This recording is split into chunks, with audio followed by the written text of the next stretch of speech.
नमस्कार। कार्यक्रम में उपस्थित भारतीय जनता पार्टी के राष्ट्रीय अध्यक्ष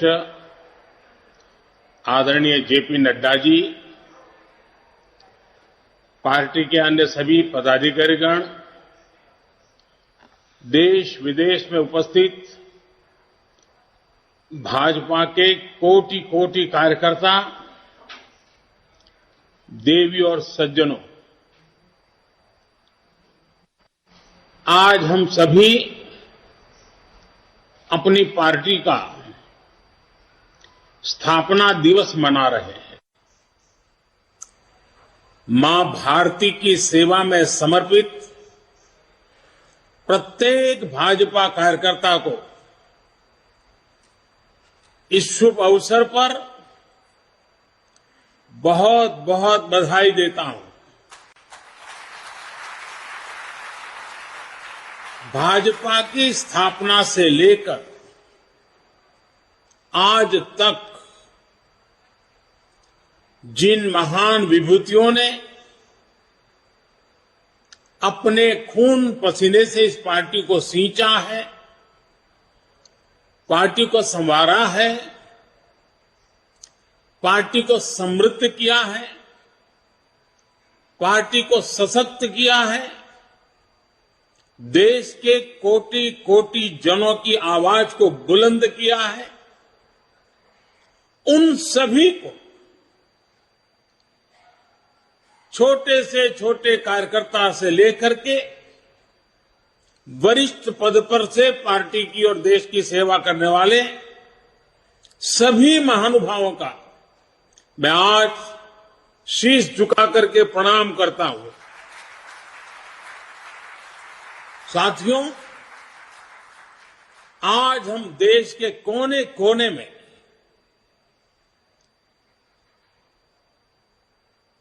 भगवान हनुमान जी की जन्म जयंती मना रहे हैं। बजरंगबली के नाम का घोष चारों तरफ गूंज रहा है। हनुमान जी का जीवन, उनके जीवन के प्रमुख प्रसंग आज भी हमें भारत की विकास यात्रा में प्रेरणा देते हैं, पुरुषार्थ के लिए प्रेरित करते हैं और हमारी सफलताओं में कहीं कहीं उन महान शक्ति के आशीर्वाद प्रतिबिंबित होते हैं। हनुमान जी के पास असीम शक्ति है, लेकिन इस शक्ति का इस्तेमाल वो तभी कर पाते हैं जब स्वयं पर से उनका संदेश समाप्त होता है। 2014 से पहले भारत की भी तो यही स्थिति थी। अथाह सामर्थ्य से भरपूर, लेकिन अनहों से घिरा हुआ देश का नागरिक। आज भारत उस बजरंगबली की तरह से, उस बजरंगबली की महाशक्ति की तरह अपने अंदर सुप्त शक्तियों का आभास कर चुका है। आज भारत समंदर जैसी विशाल चुनौतियों को पार करने, उनका मुकाबला करने में पहले से कहीं ज्यादा सक्षम है। हनुमान जी के ऐसे ही कई गुणों से हम सभी भाजपा कार्यकर्ता, हमारी पार्टी निरंतर प्रेरणा पाते हैं। हनुमान जी सब कुछ कर सकते हैं, सबके लिए करते हैं, लेकिन अपने लिए कुछ नहीं करते। इदम रामाय इदम न मम यही तो भाजपा की प्रेरणा है। इदम राष्ट्राय इदम न मम। भाजपा हनुमान जी की एक और बात से भी बहुत बड़ी प्रेरणा मिलती रहती है हमें। जब हनुमान जी को राक्षसों का सामना करना पड़ा तो वो उतने ही कठोर भी हो गए थे। इसी तरह जब भ्रष्टाचार की बात आती है, परिवारवाद की बात आती है, कानून व्यवस्था की बात आती है, तो भाजपा उतनी ही संकल्पबद्ध हो जाती है मां भारती को इन बुराइयों से मुक्ति दिलाने के लिए। कठोर होना पड़े तो कठोर भी होती है। और हमारे लिए एक तो बहुत बड़ी प्रेरणा क्या है, आज की मॉडर्न परिभाषा में जिन बातों को बार बार जिक्र किया जाता है, और वो है कैन डू एटीट्यूड।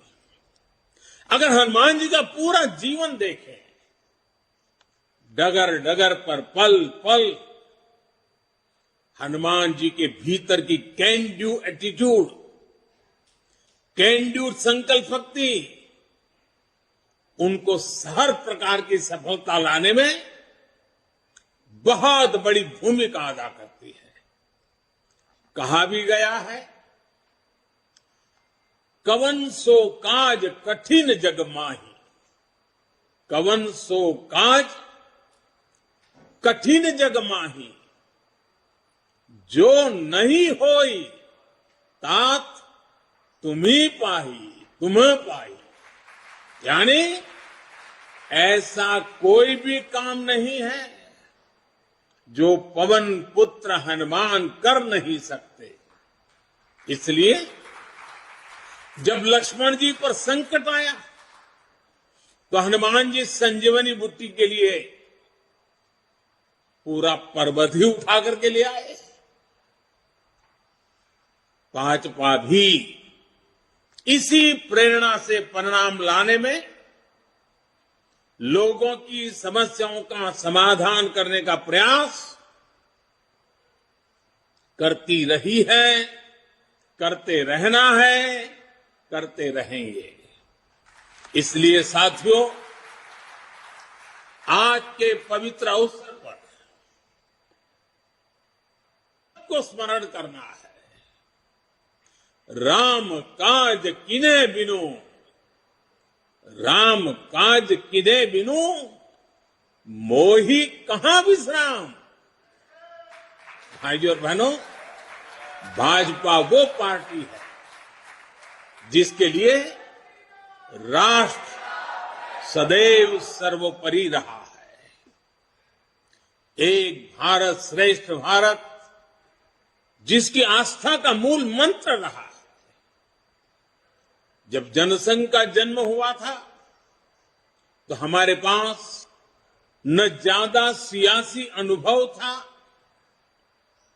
न साधन थे, न संसाधन थे, लेकिन हमारे पास मातृभूमि के प्रति भक्ति, हमारे पास लोकतंत्र की शक्ति थी। जो देश लोकतंत्र की जननी हो, मदर ऑफ डेमोक्रेसी हो, उसकी जनता के नीर क्षीर विवेक पर प्रारंभ से हमारी आस्था रही है और दिनों दिन वो आस्था और मजबूत होती जा रही है। इसलिए जनभावना, जन आकांक्षाओं को ही हमने भाजपा की चेतना शक्ति बनाया है। हमने राष्ट्र प्रथम, नेशन फर्स्ट के मंत्र को अपना आदर्श बनाया है। भाजपा ने लोकतंत्र की कोख से जन्म लिया। भाजपा लोकतंत्र के अमृत से पोषित है और भाजपा देश के लोकतंत्र को, देश के संविधान को मजबूत करते हुए समर्पण भाव से दिन रात देश के लिए काम कर रही है। साथियों, हमारा समर्पण है मां भारती को, हमारा समर्पण है देश के कोटि कोटि जनों को, हमारा समर्पण है देश के संविधान को।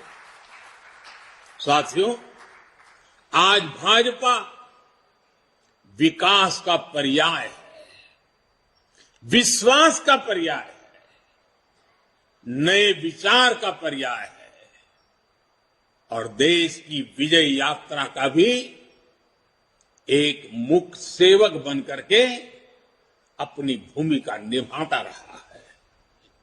भाजपा सबका साथ, सबका विकास, सबका विश्वास और सबका प्रयास के मंत्र के साथ काम कर रही है। भाजपा की कार्यशैली सर्वसमावेशी है, सर्वस्पर्शी है, सर्वजन का हित करने वाली है। सामाजिक न्याय और सशक्तिकरण को हमने हमेशा अपने हृदय में, अपनी कार्यशैली में सर्वोच्च प्राथमिकता दी है। सामाजिक न्याय ये हमारे लिए राजनीतिक नारेबाजी का हिस्सा नहीं, ये हमारे लिए आर्टिकल ऑफ फेथ है। बीते वर्षों में बहुत सारे दल सामाजिक न्याय के नाम पर राजनीति का दिखावा करते रहे हैं। इन दलों ने, उनके मुखिया अपने परिवार का भला कर लेते हैं, अपने समाज का कतई नहीं, जबकि भाजपा सामाजिक न्याय को जीती है, उसकी भावना का अक्षरशः पालन करती है। 80 करोड़ गरीबों को बिना भेदभाव मुफ्त राशन मिलना सामाजिक न्याय का ही प्रतिबिंब है। 50 करोड़ गरीबों को बिना भेदभाव 5 लाख रुपए तक मुफ्त इलाज की सुविधा मिलना सामाजिक न्याय की सशक्त अभिव्यक्ति है। 45 करोड़ गरीबों के बिना भेदभाव जनधन बैंक खाते खोलना सामाजिक न्याय का इंक्लूसिव एजेंडा का जीता जागता उदाहरण है। 11 करोड़ गरीबों को बिना भेदभाव शौचालय मिलना, यही तो सामाजिक न्याय है, यही तो सामाजिक न्याय के प्रति हमारी भक्ति है। बिना भेदभाव, बिना तुष्टीकरण, बिना स्वार्थ, बिना वोट बैंक की राजनीति किए भाजपा आज सामाजिक न्याय का भी सच्चे अर्थ में धरती पर इरादों को साकार करने वाला, देश के दबे कुचले समाज के लिए आशा की किरण बना हुआ एक पर्याय बनकर के उभरा है। साथियों, आज भाजपा देश में एक नए पॉलिटिकल कल्चर का भी नेतृत्व कर रही है। कांग्रेस और उनके जैसी पार्टियों का कल्चर, उन पार्टियों की पहचान क्या है? ये उन्हीं के कल्चर में से पैदा हुई है। उन पार्टियों की पहचान है, पार्टी का नाम लेते ही एक ही बात दिखती है, सारी पार्टियों का तरफ देख लीजिए, परिवारवाद, वंशवाद, जातिवाद और क्षेत्रवाद का बंधक है ये सारे लोग। जबकि भाजपा का पॉलिटिकल कल्चर प्रत्येक देशवासी को साथ लेकर चलने का है। कांग्रेस और उसके जैसी पार्टियों का कल्चर छोटा छोटा सोचना, छोटे सपने देखना और उससे भी कम हासिल करके खुशियां मनाना बस, और खुशी एक दूसरे की पीठ थपथपाना। भाजपा का पॉलिटिकल कल्चर है बड़े सपने देखने और उससे भी ज्यादा हासिल करने के लिए जी जान से खप जाना, शरीर का कण कण, समय का पल पल खपाने का हौसला रखते हैं। कांग्रेस और उसके जैसी पार्टियों का कल्चर महिलाओं की समस्याओं, उनकी रोजमर्रा की चुनौतियों की परवाह ही नहीं करता है, जबकि भाजपा का पॉलिटिकल महिलाओं के जीवन को आसान बनाने, उनके सपनों को साकार करने को, निर्णय प्रक्रिया में उनको भागीदारी देने को प्राथमिकता देता है। इसलिए आज के युवा हो या फिर देश की माताएं, बहनें, बेटियां भाजपा के साथ हम पल पल अनुभव कर रहे हैं। हमारी माताओं बहनों के आशीर्वाद बढ़ते चले जा रहे हैं, जुड़ाव महसूस करती हैं, अपनापन महसूस करती है। इसलिए आज ये सभी भाजपा के साथ कंधे से कंधा मिलाकर चल रहे हैं। साथियों, आज स्थापना दिवस के इस शुभ अवसर पर हम सबके लिए अपने सपनों को, अपने संकल्पों को, मां भारती की सेवा के लिए समर्पित अपने हर कार्यकर्ता के जीवन को देखते हुए बहुत सी बातों को बार बार समझने की आवश्यकता होती है। 2014 में जो हुआ वो केवल सत्ता परिवर्तन नहीं था। 2014 में भारत के लोगों ने भारत के पुनर्जागरण की नई यात्रा का शंखनाद कर दिया है। 800 साल से ज्यादा की गुलामी से बाहर निकलकर एक राष्ट्र अब अपना खोया हुआ गौरव पाने के लिए फिर से उठ खड़ा हुआ है। और इस प्रक्रिया में दशकों से चली आ रही बुराइयां, चुनौतियां धीरे धीरे कमजोर पड़ती जा रही है। अब देश पंच प्राणों की शक्ति से आगे बढ़ रहा है। साथियों, सन 47 में अंग्रेज भले चले गए, लेकिन जनता को गुलाम रखने की मानसिकता यहीं पर कुछ लोगों के जहन में बो करके चले गए, यही छोड़ गए थे। इसलिए आजादी के बाद के वर्षों में देश में ऐसा वर्ग खूब फला फूला जो सत्ता को अपना जन्मजात हक समझता था। इन लोगों की बादशाही मानसिकता ने देश की जनता को हमेशा अपना गुलाम माना। 2014 में इस दबे कुचले शोषित वंचित वर्ग ने अपनी आवाज बुलंद की। बादशाही मानसिकता के लोग इस वर्ग की आवाज सुनने की तो बात छोड़ दीजिए, पल पल कुचलते रहते थे। इसलिए हमारी सरकार के पहले कार्यकाल में ही बादशाही मानसिकता वाले इन लोगों ने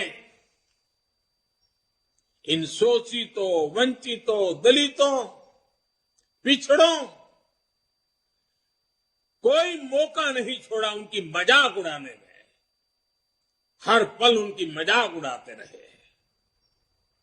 हमारी योजनाओं, हमारे कार्यक्रमों को निम्न स्तर का बताने की होड़ बढ़ाई गई। जब मैंने लाल किले से स्वच्छ भारत अभियान की चर्चा की, गांवों को, गरीब को, मेरी माताओं बहनों को इज्जत कर देना, शौचालय की सुविधा देने की बात जब मैंने की, तो यही लोग क्या क्या नहीं कहते थे। जब मैंने डिजिटल इंडिया की बात की, तो इन्होंने अपनी ताकत, पूरी ताकत उसे खारिज करने में, देश के लोगों में भ्रम पैदा करने में, निराशा पैदा करने में पूरी शक्ति झोंक दी। ये तर्क दिए जाने वाले और ये कहने लगे देश में बड़ी आबादी अनपढ़ है, अनजान है, वो कैसे डिजिटल इंडिया का लाभ ले पाएगी। साथियों, जब हमारा मजाक उड़ाकर ये सफल नहीं हुए, तो बादशाही मानसिकता वाले इन लोगों की नफरत और ज्यादा बढ़ गई। उन्होंने कभी सोचा नहीं था कि दशक से हिंसा से जूझ रहे जम्मू कश्मीर और नॉर्थ ईस्ट में शांति का सूरज उगेगा। इन्होंने कभी कल्पना भी नहीं की थी कि आर्टिकल 370 कभी इतिहास हो जाएगा। जो काम दशकों तक सरकार चलाने वाले नहीं कर सके, वो काम भाजपा सरकार कैसे कर रही है, ये इन्हें पच नहीं रहा है। इसलिए नफरत से भरे हुए लोग आज झूठ पर झूठ, झूठ पर झूठ बोले जा रहे हैं। अपने भ्रष्ट कर्मों का खुलासा होते देख ये बेचैन है, हताशा से भर गए। इसलिए अब ये लोग इतने हताश, इतने निराश हो चुके हैं कि अब एक ही रास्ता उनको दिख रहा है, एक ही उपाय दिख रहा है, और वो खुल करके कहने लगे हैं, मोदी तेरी कब्र खुदेगी। वो कब्र खोदने की धमकी देने लगे। बादशाही मानसिकता वाले इन लोगों को, इन पार्टियों को एक बात पता नहीं है। आज देश का गरीब, देश का सामान्य मानवी, देश का युवा, देश की माताएं, बहनें, बेटियां, दलित, पीड़ित, शोषित, वंचित, आदिवासी, हर कोई भाजपा के कमल को खिलाने के लिए, भाजपा के कमल की रक्षा करने के लिए वो ढाल बनकर के खड़ा हुआ है। साथियों, अपने अस्तित्व की लड़ाई लड़ रहे इन राजनीतिक दलों की हमारे खिलाफ साजिशें चलती रहेगी, लेकिन हम देशवासियों के सपनों को, देशवासियों की आकांक्षाओं को दबते हुए, बिखरते हुए, सिमटते हुए, मुरझाते हुए नहीं देख सकते। इसलिए हमारा जोर देश के विकास पर है, देशवासियों के कल्याण पर है। हमारे परिश्रम से जो परिणाम मिले हैं, इसकी गवाही वो आंकड़े दे रहे हैं जो पिछला वित्तीय वर्ष समाप्त होने पर बीते 15-20 दिनों में सामने आए हैं। और मैं सभी देश और दुनिया में भाजपा के कार्यकर्ताओं को हमेशा हिसाब देने की आदत रखता हूं। काम का ब्यौरा हर मौके पर देता रहता हूं। मैं आज सिर्फ 2-3 सप्ताह की ही झलक दिखा रहा हूं आपको, 15-20 दिन की। इतने छोटे से काल में हर भारतीय को गर्व हो। जीएसटी लागू होने के बाद से किसी एक वित्तीय वर्ष में 18 लाख करोड़ रुपए कलेक्शन का रिकॉर्ड बनाना अभूतपूर्व।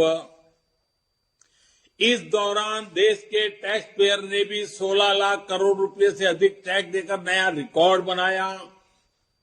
मार्च महीने में ही यूपीआई से 14 लाख करोड़ रुपए के ट्रांजैक्शन का नया रिकॉर्ड बना।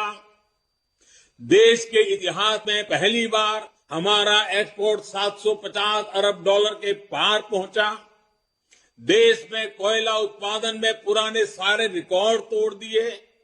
देश में स्टील उत्पादन में भी पुराने सारे रिकॉर्ड टूट गए। पहली बार 16,000 करोड़ रुपए का डिफेंस एक्सपोर्ट हुआ। एचएएल ने रिकॉर्ड रेवेन्यू जनरेट किया। मोबाइल फोन प्रोडक्शन और मोबाइल एक्सपोर्ट में भी नया रिकॉर्ड बना। एक साल में 6,500 किलोमीटर रेल ट्रैक का इलेक्ट्रिफिकेशन करने का रिकॉर्ड भी कुछ ही दिन पहले सामने आया।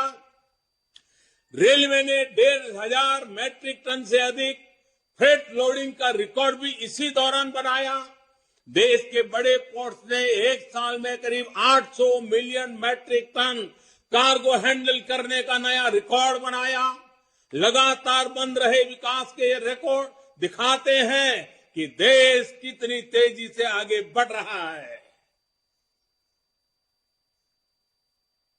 मैं एक सांस में जितना बोल पाया बोल दिया। साथियों, आज हम सबका सौभाग्य है कि आज एक राजनीतिक कार्यकर्ता के रूप में हमें आजादी के अमृत काल में देश की सेवा का अवसर मिल रहा है। हमें भविष्य के भारत का निर्माण भी करना है और मेरे सब कार्यकर्ताओं को, भाजपा के हर सिपाही को हर स्तर पर उसका नेतृत्व भी करना है। हमारे प्रयास में अगले 25 वर्षों का विजन शामिल होना चाहिए। हमारे हर कार्य में वो ऊर्जा होनी चाहिए जो आने वाले दशकों तक देश की दिशा और दशा, हमारे सपनों को मजबूत करने वाली मां भारती के कोटि कोटि जनों की आजादी से अब तक के संजोए हुए सारे सपनों को सिद्ध करने वाली होनी चाहिए। साथियों, आज के इस समय में दुनिया तेजी से बदल रही है। हमें भविष्य के हिसाब से भी अपनी पार्टी को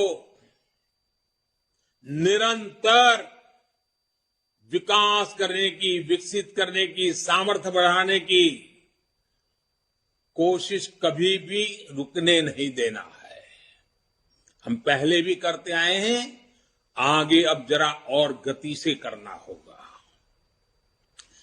6-7 वर्ष बाद मैं सभी कार्यकर्ताओं से आग्रह करता हूं, 6-7 वर्ष बाद भारतीय जनता पार्टी के 50 वर्ष पूरे होंगे। जब भाजपा के 50 वर्ष पूरे हो, उस समय पार्टी का व्याप कितना होगा, स्वरूप कैसा होगा, हमारे लक्ष्य क्या होंगे, ये हमें अभी से तय करना होगा। हमें नए आइडियाज को, नए इनोवेशंस को अपनाना होगा। पार्टी में उन्हें एक प्रकार से हमारा जीवन का, कल्चर का हिस्सा के रूप में ऐसे जोड़ना होगा, उसे बढ़ाना होगा। जैसे मेरा एक सुझाव है कि हम पार्टी में टेक्नोलॉजी को हर स्तर पर आगे लेकर आए। हम विभिन्न स्तरों पर टेक्नोलॉजी सेल्स बना सकते हैं। हम युवाओं की ऐसी टीम बना सकते हैं जो आधुनिक टेक्नोलॉजी को मॉनिटर करे, उसे जनता तक पहुंचा के लिए कैसे इस्तेमाल कर सकते हैं। हम एक्सपर्ट से सुझाव लें, हम सेमिनार करें, एक्सपर्ट्स को लेकर बुला करके बदलते हुए विश्व को समझने की कोशिश करें। सोशल मीडिया में भी हमें नए तौर तरीकों के बारे में सोचना होगा। आजकल रील्स, यूट्यूब, ट्विटर, फेसबुक और इंस्टाग्राम के जमाने में ज्यादा से ज्यादा युवाओं में, इस युवा पीढ़ी में प्रोफेशनल से जुड़ने के लिए हमें राजनीति के नए आयामों को विकसित करना ही है। कम्युनिकेशन और इंफॉर्मेशन भाजपा के निरंतर विस्तार में बहुत बड़ी भूमिका निभाने वाले हैं। इसके लिए हमें अपने कार्यकर्ताओं की ट्रेनिंग, पंचायत से लेकर पार्लियामेंट तक चुने हुए प्रतिनिधियों की ट्रेनिंग के नए प्लेटफॉर्म बनाने होंगे। साथियों, संगठन शक्ति, कार्यकर्ताओं की एकजुटता, ये भाजपा की प्राण शक्ति है, हमारा प्राणवायु है। इसे निरंतर ऊर्जा देते रहना भी हम सभी का कर्तव्य है।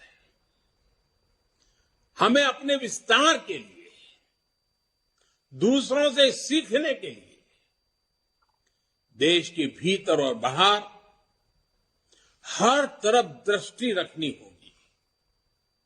हमें विश्व की दूसरी लोकतांत्रिक पार्टियों के साथ भी समन्वय और संवाद बढ़ाने के बारे में काम करना चाहिए। मेरा आग्रह है, हमारे यूथ विंग्स, महिला विंग्स दूसरे देशों की उन पार्टियों के इन विंग्स और कार्यकर्ताओं से जुड़े, अपने अनुभव साझा करें और उनसे सीखें। हमारे सांसदों को भी संवाद, उनके प्रेशर बहुत रहता है। मैं जानता हूं एक सांसद को इतने प्रकार के काम रहते हैं, लेकिन सांसद के पास जानकारियों के स्रोत भी बहुत रहते हैं। वो कार्यकर्ताओं को बहुत अच्छी तरह गाइड कर सकते हैं। कार्यकर्ताओं की क्षमता बढ़ाने में वो बहुत बड़ी भूमिका अदा कर सकते हैं। हमारे जनप्रतिनिधि, क्योंकि उनको काफी जानकारियों के लिए अवसर मिलता है, उनका लाभ जितना ज्यादा हमें मिले, पार्टी को मिले, हमें कोशिश करनी चाहिए। हम पार्टी में अलग अलग मोर्चों के माध्यम से समाज के अलग अलग वर्गों के लिए संघर्ष करते रहे। जहां जरूरत पड़ेगी संगठन करेंगे, जहां जरूरत पड़ेगी लोकतांत्रिक तरीकों से संघर्ष करेंगे, जहां जरूरत पड़ेगी समर्पण की मात्रा बढ़ाते जाएंगे। लेकिन साथियों, अब हम उस दायरे में पहुंचे हैं, अब समय आ गया है कि सभी मोर्चे समाज की आवाज उठाने के साथ साथ एक फ्यूचरिस्टिक विजन के साथ उनकी हर छोटी मोटी तकलीफों से मुक्ति के आधुनिक तौर तरीके अब क्या हो सकते हैं, कम समय में कम संसाधनों से भी उत्तम से उत्तम परिणाम लाने के तरीके क्या हो, ताकि उनका जीवन बहुत तेजी से बदल सके और 2047 आजादी के जब 100 साल हो तब विकसित भारत का सपना सिद्ध करने में कोटि कोटि जनों की भागीदारी बढ़े। हर मोर्चे को सोचना चाहिए कि वर्तमान और भविष्य की चुनौतियों का स्थायी समाधान कैसे हो। उदाहरण के लिए हम सभी पहले किसानों की समस्या उठाते थे, किसान मोर्चा उसमें बड़ी भूमिका निभाते थे। हमने किसान सम्मान निधि से लेकर एमएसपी तक कई बड़े फैसले लिए, किसानों की सेवा की। अब किसानों के एफपीओज बन रहे हैं, कोऑपरेटिव बन रहे हैं। इन्हें मजबूत करने का काम भी भाजपा कार्यकर्ता का ही है। इसी तरह हमने हमेशा झुग्गी में रहने वाले गरीबों की आवाज उठाई। जब हमें सेवा का मौका मिला तो हमने उन्हें पक्के मकान दिए, शौचालय दिए, गैस कनेक्शन दिए। हमें इसी तरह आगे के लक्ष्य तय करने हैं।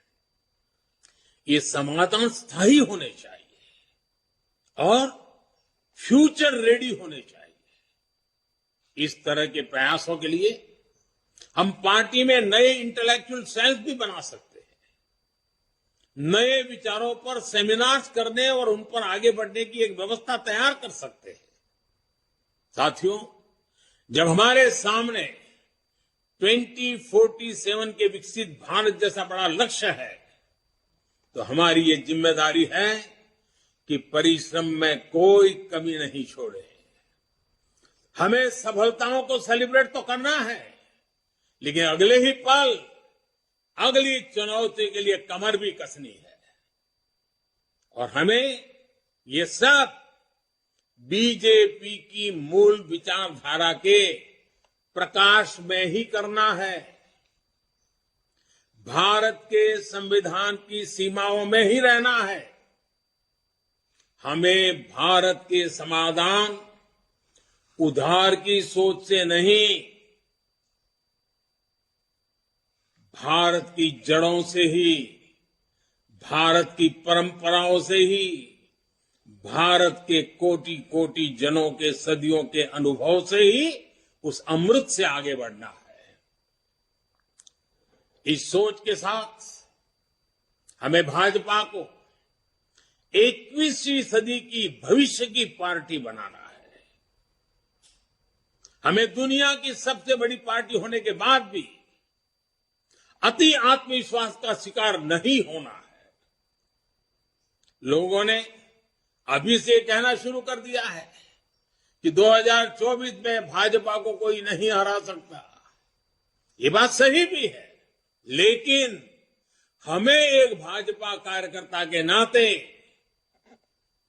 इस देश के हर नागरिक का दिल जीतना है। हमें चुनाव जीतने तक सीमित नहीं रहना है, कोटि कोटि जनों के दिलों को जीतना, ये हमारा मकसद है। हमें हर चुनाव उसी परिश्रम से लड़ना है जैसे हम 80 के दशक से भी अभी तक लड़ते आए हैं। मुझे विश्वास है कार्यकर्ताओं की ताकत और राष्ट्र प्रथम का संकल्प हमें इसी तरह ऊर्जा देता रहेगा। आज के इस शुभ अवसर पर 2 पड़ाव 50 साल जब बीजेपी होंगे और 100 साल देश की आजादी के होंगे। आइए एक खाका खींचे, योजना बनाएं, जन जन के दिलों को जीतते हुए मां भातृ के जिन सपनों को लेकर के हम चले हैं उन सपनों को साकार करते रहे। आज हनुमान जयंती पर स्वयं हनुमान दादा भी हम पर आशीर्वाद बरसाएं। और जनता जनार्दन तो ईश्वर का रूप ही होती है। उस जनता जनार्दन के आशीर्वाद के बिना कुछ नहीं होता है। उन आशीर्वादों को लेकर के भी हम आश्वस्त होकर के आगे बढ़े। मैं आप सबको बहुत बहुत धन्यवाद देता हूं, पुनः शुभकामनाएं देता हूं। मेरे साथ बोलिए, भारत माता की।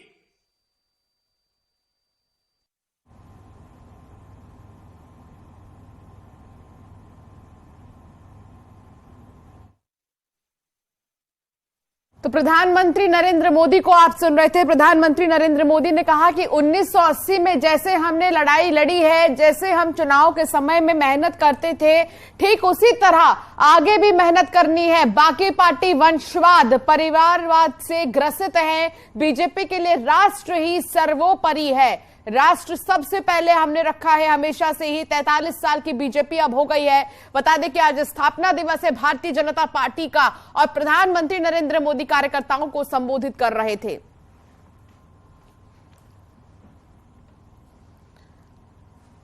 और यहां रुकना